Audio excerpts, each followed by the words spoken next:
Unity. Short Papers by C.H. Mackintosh. All who believe in Christ as dead and risen are sealed by the Holy Spirit and form part of his body. The body is viewed as on the earth. There is one body. This is as true now as when the apostle penned the epistle to the Ephesians. This body is indissoluble. Its unity cannot be broken. There is no such thing as rending the body of Christ or cutting off limbs. These are expressions which are used without due attention to Scripture. We are bound to recognize as a great foundation truth the unity of the body. We are not called to form a unity, but to own the unity which God the Holy Spirit has formed.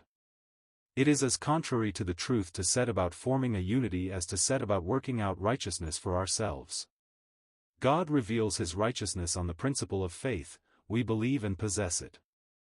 So also, God reveals his unity, we believe and walk in the light of it.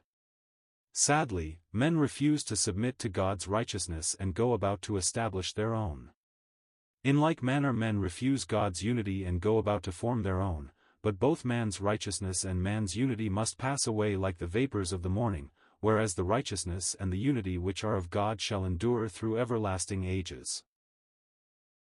We most fully agree with you in saying that our motto should ever be, truth first, unity if you can, but truth.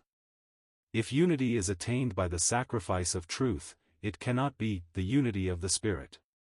Many fall into the mistake of thinking that unity is something which they themselves have to set up, whereas the unity of the body is a grand reality, a substantial truth in the light of which we are called to walk and judge ourselves and all around us.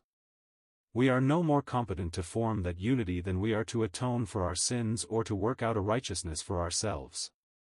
It is God's work from first to last. He has revealed his righteousness, we receive it by faith. He has revealed his unity, we receive it by faith.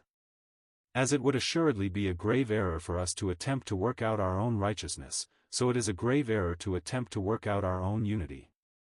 Christ is the center of God's unity, the Holy Spirit is the power, and truth the basis. As to man's unity, you will find all manner of centers, a man, an ordinance, a doctrine, something short of Christ. This unity may be maintained by the energy of the human will and is often based upon tradition, expediency or reason. In a word, it is not Christ or the Spirit or the truth. It is not of God, and if we do not gather with God, we must scatter.